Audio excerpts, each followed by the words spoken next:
Farfuria cum le arunc pe astea. Eu. Acum vedem.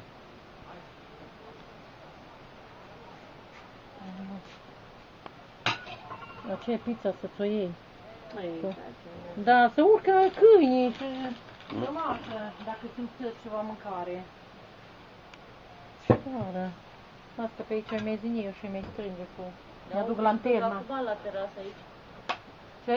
La terasă sub, lângă geam. Păi e panic acolo. Nu. Mă mai stau... Cu tuica și le strânge. De ce? Aceea bagă în geantă. De ce? Să fie cine mai bine? De ziua nu lăcră pe Pe 14. șișoare.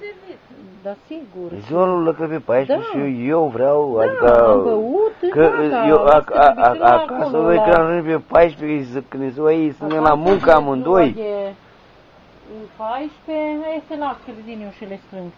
Sticlele astea bagă-ți-le în mașină, că acasă de ziua de 14 servește acolo cu tăta. Asta mai e, nu, e goală. Doar, uite, am pus noi în sacul ăsta. De la mașină, hai că ți le duc cu Dar lasă-le jos. Că tu... Nu pune-le acolo, că noaptea ține și ține umblă pe aici. În mașină sunt câte. Dar nu bine,